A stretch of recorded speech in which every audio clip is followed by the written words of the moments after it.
ઉનાળાની કાળઝાળ ગરમી પડી રહી છે ત્યારે અમદાવાદના એપીએમસી માર્કેટમાં આજે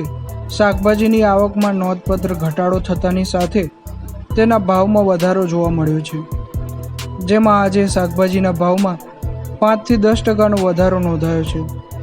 જેના લીધે ગૃહિણીઓએ આ વખતે શાકભાજી ખરીદવા માટે વધારે રૂપિયા ચૂકવવા પડશે।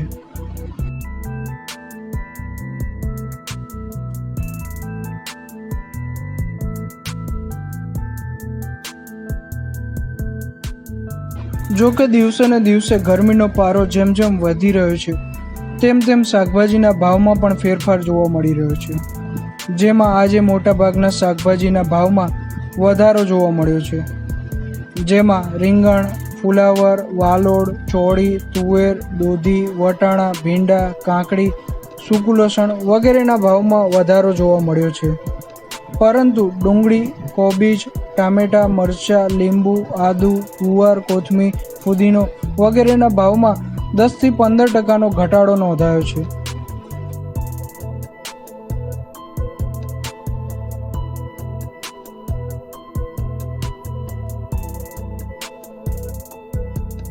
શાકભાજી માર્કેટના વેપારીઓ સાથે વાત કરતા જણાવ્યું હતું કે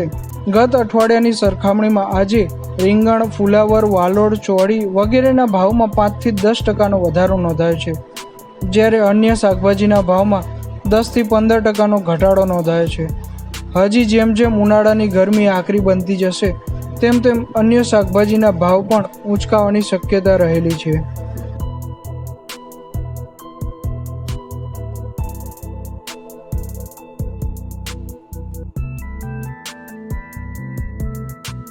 જો કે શાકભાજીના ભાવમાં થતી વધઘટ શાકભાજીના જથ્થા અને માંગ આધારિત નક્કી કરવામાં આવે છે।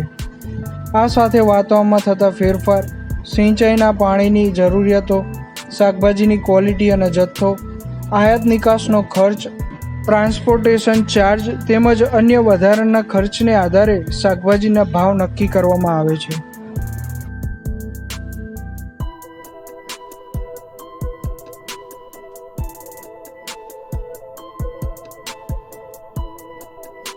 જો આજના શાકભાજીના ભાવની વાત કરીએ તો આદુ 130 રૂપિયા, ચોળી 120 રૂપિયા, લીંબુ 100 રૂપિયા, સૂકું લસણ 180 રૂપિયા, વાલોડ 60 રૂપિયા, તુવેર 80 રૂપિયા, વટાણા 65 રૂપિયા,